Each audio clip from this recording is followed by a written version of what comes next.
Title: Life on Mars Another Day in 1973. Category: TV shows Life on Mars. Author: Fanfaction Lover. Language: English. Rating: Rated, K. Genre: General.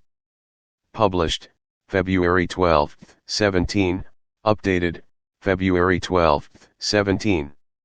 Chapters: 1, Words, 1078. Chapter 1, Chapter 1. For a police officer who is a dedicated man from the 20th century to find himself in the year 1973, life was tough. The police department of that time was nothing like the modern force, and Sam Tyler was still having trouble getting used to life there. Wendy was a different type of woman. She was a little odd, but her heart and soul were good. Sam Tyler at first had found himself ignoring the woman, but lately he had found her intriguing. She was into incense and the spiritual world. That was where he came from. He had never understood how one could be involved in a car accident and be taken back over 30 years. Wendy had never said anything to him, but he was sure that she suspected something was strange about him. Sam went to work on that day. It was a hot summer's day and there had been another murder in the town. The men of the 125th Detective Squad. As Sam winced at the idea of another homicide, he thought of how the men of his precinct were going to act. They were certainly not going to give any suspects a break. He was appalled at the way the men treated suspects and how the lieutenant overlooked the actions of the men. But, it was another time and things were very different here. Some of the things were much better, but some were worse. He thought of the amount of crime that he faced each day in the future. The crime rate was 10 times what it was in 1973, even though the population had only grown by about 50%. In this time the rape and murder of people was not a common thing, where in the future people would just drive by a house and shoot the people that were sitting outside. There were many murders, but 90% of them were done when the other person was facing the other. Most of the murders of 1973 were murders committed by people that the victim knew. It was not such as that in his time. Many of the murders now were random or gang-related. Sam shuddered at the thought. As Sam came upon the murder scene, he was greeted by many witnesses, all telling what they had seen. The man who had been outside sweeping the sidewalk at the time of the murder was their best witness. Sam and his fellow detective Ray Carling went over to the man to talk to him about what he had seen.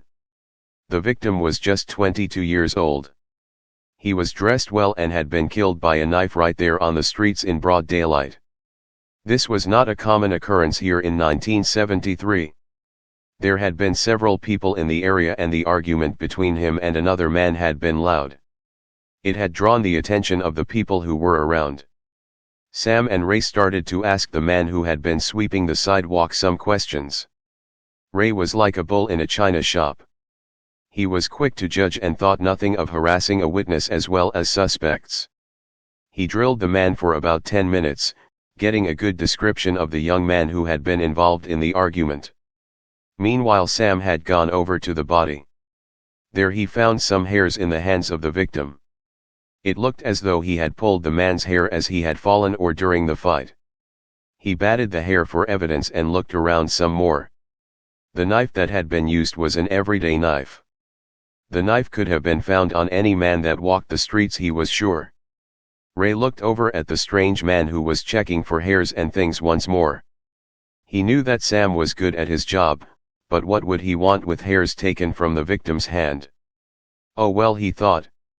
Each and every witness had to be questioned and notes had to be thorough.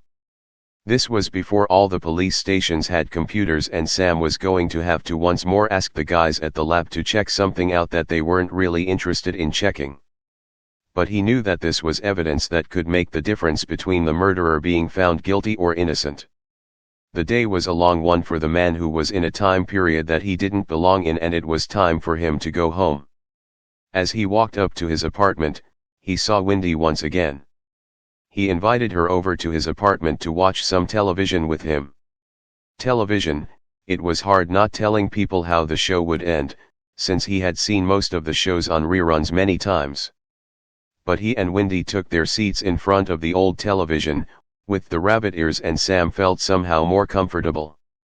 Wendy had a way about her, she made him feel as though he was safe and that everything was going to work out.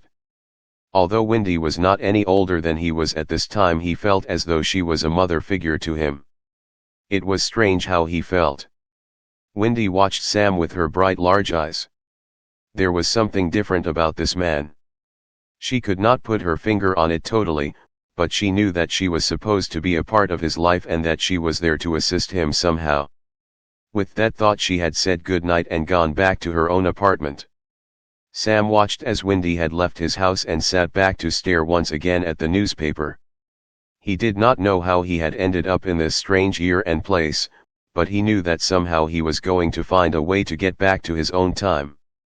Perhaps Wendy would still be around and they could still be friends. She would be in her 60s, but most likely still alive. As Sam went to bed, he dreamed of his own time and the police and life as it should be. But, when he awoke the next morning, he was still in the year 1973. He was off to another day as a detective.